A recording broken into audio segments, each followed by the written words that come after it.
Okay, today we're doing numbers 16, 118 in relative motion analysis using acceleration.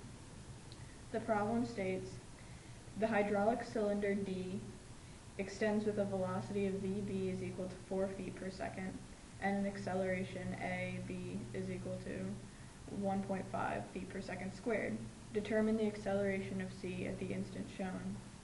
First we'll be finding omega, then use that to find alpha at AB, and use that to find the acceleration of C. In this problem, we'll be using instant centers.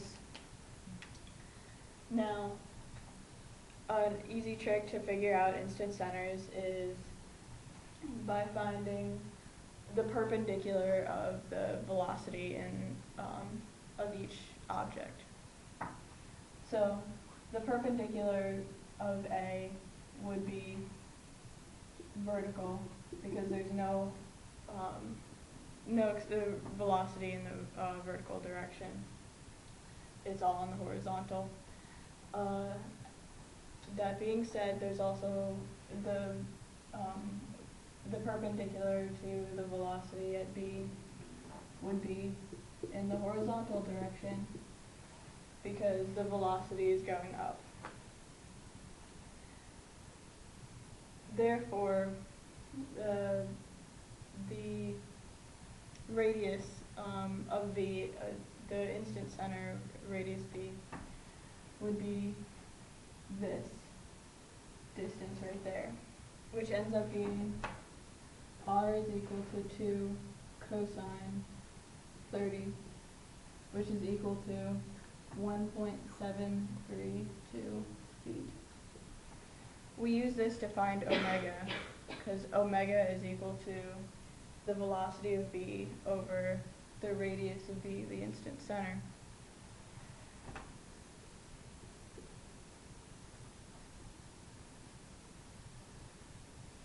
Which ends up being 4 over 1.732, which is equal to 2.309 radians per second. This is negative. It's in the negative k direction, and we'll be using that for later parts of this problem.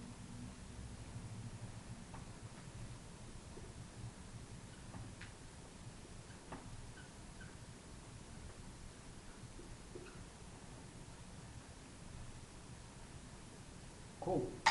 And so now that we have omega, we can find alpha. And so to find alpha, we're going to use the relative acceleration equation because that contains an alpha term. So doing the relative acceleration equation for points A and B, we have the acceleration at A is equal to the acceleration at B plus the angular acceleration of AB crossed with the radius of A with respect to B minus the angular velocity squared of AB times the radius of A with respect to B. All right. Now in this equation we have everything except our alpha and the acceleration of A. So even though there are two unknowns, it does help us that the acceleration of A is only in the horizontal direction. So in the J, all the J components will have alpha as an unknown and no acceleration of A. So when we start plugging stuff in, we're going to have the acceleration of A in the I direction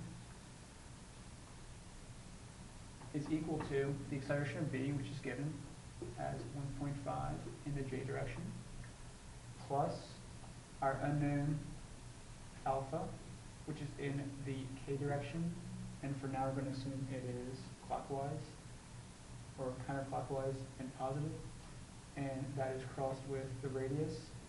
And so the radius of A with respect to B is going to be 2 cosine of 30 in the I and then minus 2 sine 30 in the j. And then we have a minus the omega we had from last time, so that's 2.309 squared, and then multiplied by the same radius, 2 cosine of 30 in the I, minus 2 sine 30 in the j. So, separating it into I and j components,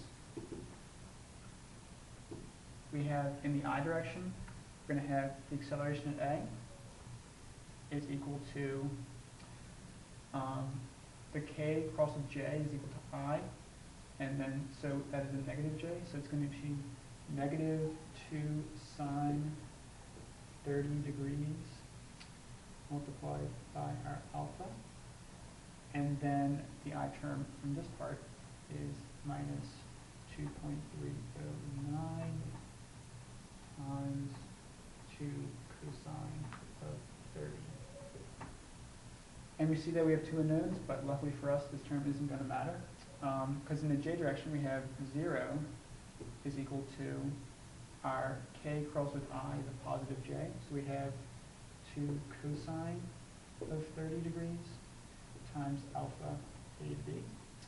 And then the j from here is positive, so we have 2.309 squared times 2 sine 30 degrees. And then we also have the acceleration of b, which I almost forgot, which is plus 1.5. So, solving for alpha, we have alpha is equal to 3.944 radians per second squared, and that is clockwise, which means it is a negative. So we're going to save this number for later.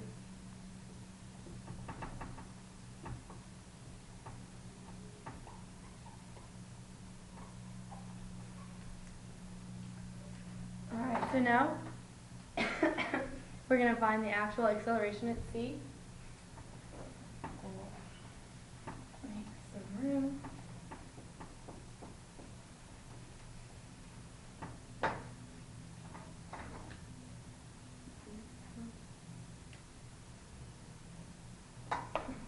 Okay, so we're going to use the equation, the acceleration of C is equal to the acceleration of B plus, I'm sorry, this is the acceleration, not angular.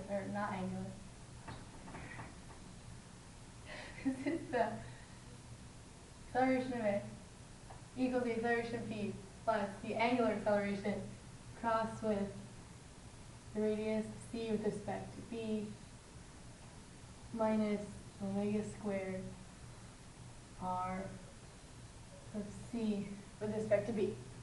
So looking at this, really our only unknown is the acceleration of C, and that is unknown in both directions.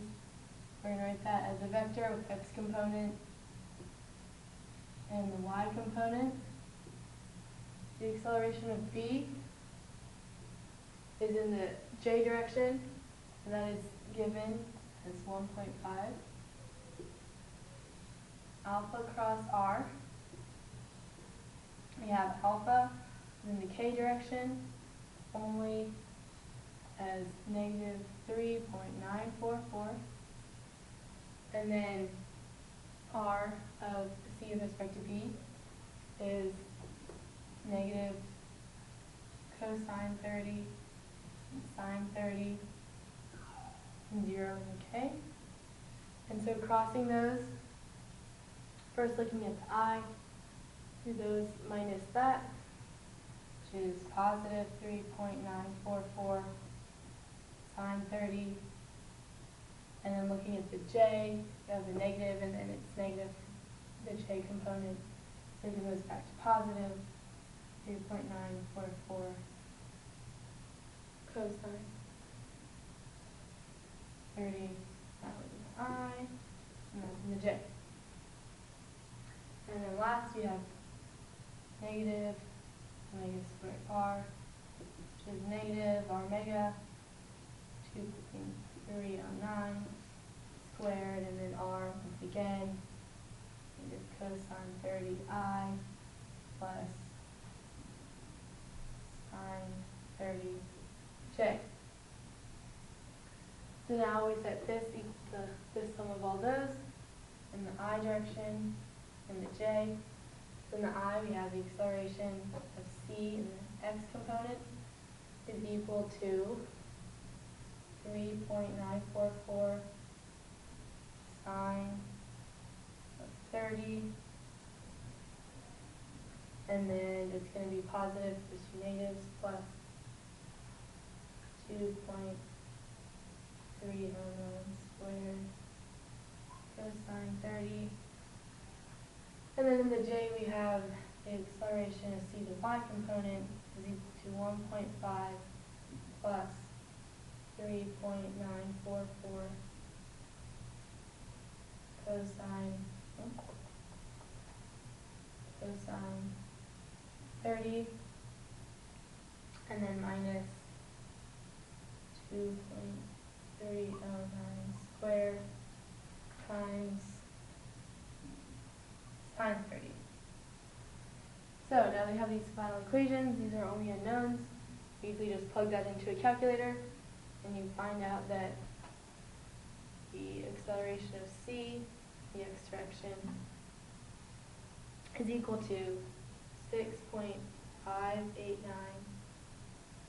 radians per second squared, and in y direction,